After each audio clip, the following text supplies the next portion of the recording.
This is the face of a man who bit off more than he could chew, and I don't blame him. If I knocked down the heavyweight champion of the world in my boxing debut, I'd think I was elite too. He felt invincible. But what we just witnessed is a perfect storm of overconfidence, knockout power, and the humbling beast that is the sport of boxing. 4 months ago, Francis Ngannou set the boxing world on fire when he knocked down Tyson Fury. Everyone was shocked, and rightfully so. The MMA champ had beaten the boxing specialist at his own game, but it was this exact punch that led to the result we saw against AJ. You see, Ngannou is afflicted with the puncher's burden. Blessed with unbelievable punching power, he tricked himself into thinking he was world class. He knocked down the champ, sure, but Fury is known to look past and fight to the level of his opponents. Add the fact that Joshua now had 10 rounds of footage to study, and this result starts to make a little more sense. Ngannou fell in love with his power, but failed to remember the second part of the old adage: hit and don't get hit. As we saw in Zhang vs Parker, power can indeed stop a fight, but cardio, activity, and a disciplined game plan will get you much further. In short, skills pay the bills. But despite all of this, I'm still shocked at what happened. If anything, Ngannou had an uncrackable chin. If all else failed him, he could rely on the fact that he would never be knocked out.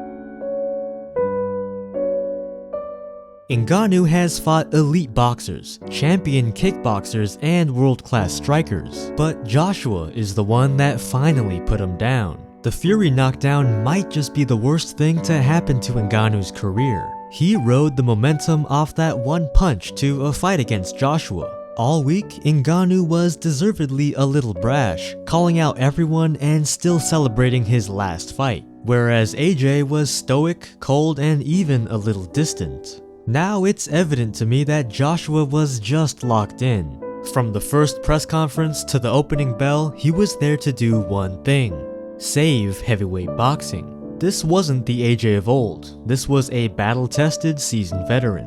One that had been hurt, embarrassed, and made stronger from the taste of defeat. Ngannou had put the entire sport on life support. Joshua was simply there to clean up Fury's mess. Zhang Zhilei said it best. Kill him! If you wanted to know how overly confident Ngannou was, realize that he went southpaw in the first round. Ngannou, a man in his second career boxing match, went lefty against an Olympic gold medaling two-time world champion. Think about that. Joshua has probably spent more time on the heavy bag than Ngannou has even spent in that stance. A simple 1-2 put the big man on the ground, the first crack in his chin. Ngannou got up, and a younger Joshua might have rushed in to force a knockout, but he learned from the Ruiz loss, assured his corner, and went back to the game plan, completely dialed in. In round 2, Ngannou returned to orthodox, and AJ was measuring distance with his jab. A perfect pull counter rocked Ngannou and put him on the canvas. Strike 2. Badly hurt and breathing through his mouth, he beat the count, but he had never been in this position before. AJ, on the other hand, had seen this thousands of times, in sparring, in the Olympics, and in championship fights. Joshua knew he was hurt and had the green light to throw with every ounce of his might. In perhaps the most loaded up punch of his career, AJ sent across right to the chin.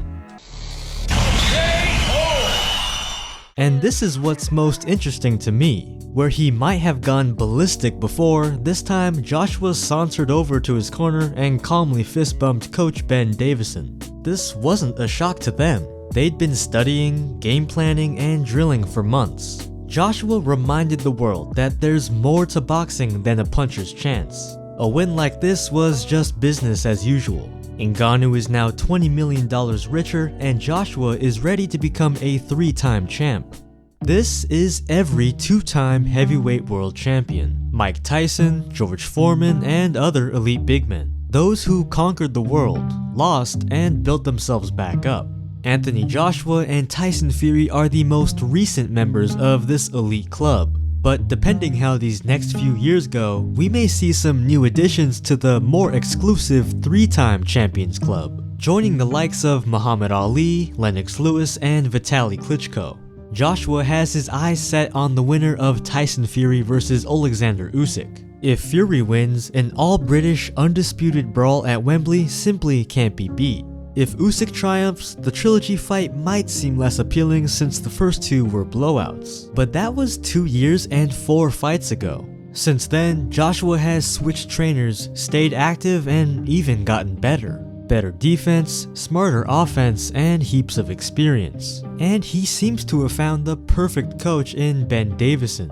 People like to discredit Davison, but at this point, he's helped the championship efforts of Tyson Fury, Josh Taylor, Devin Haney, and Lee Wood. He's got AJ looking better than ever, and a lot of people don't even know about his secret weapon. Lee Wiley, former YouTuber boxing strategist, was hired by Davison in 2020 and plays a huge role in their game planning. Anyone who's watched his analysis knows he's a boxing savant and deleted his videos once he joined Team Joshua. The Ben Davison Performance Center. And the Lee Wiley Performance Center with it as well. Ben, Lee, the team. AJ has a good team. Him and Lee Wiley, they do film study. Seen how much better AJ has gotten since he's been with them. It's night and day. So a trilogy could be interesting. Usyk is 37, and after 2 contractual fights with Fury, a surging Joshua may be ripe for revenge. In the meantime, Joshua Fury or Joshua Usyk 3 this year seems unlikely. Maybe in December, but that leaves the entire year open for him. After 4 fights in 11 months, he seems to want to stay active, so maybe he can fight Zhang in Beijing and Joyce at the O2 to keep busy. As for Ngannou, after making $30 million in 2 fights, I doubt he's itching to go back to MMA. Deontay Wilder just came off of a loss, and I can't think of a more entertaining fight than these 2 glass cannons. With an emphatic knockout, AJ returned balance to the heavyweight division. And after 3 knockouts in 4 wins, Anthony Joshua is looking better than ever. But just a few years ago, he encountered something that derailed his entire career. Check out this video to see what happened and how he bounced back from adversity.